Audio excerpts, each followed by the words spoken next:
Notre collaboration elle a commencé en 2012, donc ça fait déjà 2 ans. C'est plutôt Dema qui est venu vers moi en me proposant un projet où il voulait fusionner mes clichés de voyage avec ses calligraphies autour d'une discussion à chaque fois. Donc à chaque fois autour d'une photo, discuter dessus et développer tout un concept autour de cette photo. Comme au premier jour de cours, où tour à tour les mecs de maths claquent pas des genoux, t'es viré de la cour. Tenir le coup, regard froid, fais pas le tocard, l'œil au beurre noir. Ce bas, c'était quoi? C'est de mélanger la calligraphie et la photo. Que j'ai une question et une réponse. Que la photo soit la question, que la calligraphie soit une réponse et qu'on travaille comme ça, quoi, en binôme tout le temps. Enjambe les ponts, se défense sans modération. En guerre permanente avec les autres, les bandes se forment, on comprend vite qu'on est plus fort. Donc j'ai appris la calligraphie arabe, l'écriture arabe à la mosquée. Puis après je suis tombé dans le graffiti et j'ai fait un mix des deux pour avoir mon propre style. Donc j'ai commencé au début, il faut savoir que mon père faisait de la photo. Par la suite j'ai fait mes études en graphisme, en infographie, tout ce qui était Photoshop, Illustrator, etc., etc. Et je suis revenu à la photo. Donc en voyage, à force d'aller voyager, je prenais chaque fois mon petit appareil, etc. Puis j'ai acheté un appareil.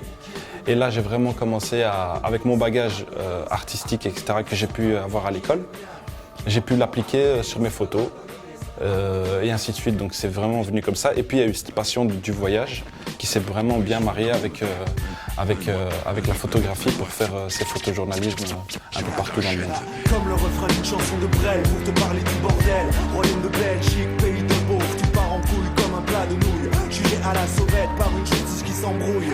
Pendant que la pluie te mouille de septembre à août, la grisaille jamais ne s'arrête. Même le climat est dans le coup, dans ce plat pays qui n'est pas vraiment le mien. Il faut un temps à dormir debout. Il y a marqué « Regarde vers le ciel, la tête remplie de rêves ». En fait, c'est pour toujours dire qu'il ne faut pas perdre espoir, qu'il faut toujours avancer de l'avant et aller au bout de ses rêves. Voilà, il ne veut pas que ça soit juste beau, il faut que ça parle.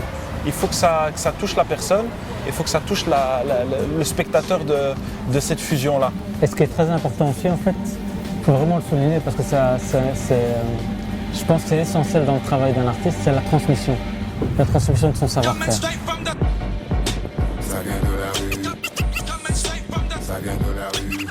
On a toujours été habitué à être inspiré dans la rue et pas ailleurs. Donc c'est vrai que c'est notre laboratoire, c'est ici, c'est dans la rue, c'est dans la vie de tous les jours qu'on arrive à imaginer et puis à concrétiser après. Voilà. Check du point au moment de partir. L'évolution de la langue française. Vendre une pièce qu'on a fait sur un mur, c'est pas le but premier. Notre but premier, c'est que ça s'impose aux gens. Enfin, ça s'impose et que ça se présente aux gens qui ne sont pas censés, au premier abord, aller dans des expos ou même aller dans des expos. C'est que justement, ça se propose à tout le monde et ça se montre à tout le monde. Et sans aucune distinction sur la classe sociale ou quoi que ce soit. C'est les gens qui passent dans le quartier, qui vont voir cette photo. Et au final, ça leur appartient parce que c'est dans leur milieu de vie, c'est dans leurs habitudes et ça fait partie de leur paysage quotidien. Et c'est ça le meilleur but, le but qu'on veut atteindre et qu'on atteint à chaque fois qu'on touche à un mur dans les rues.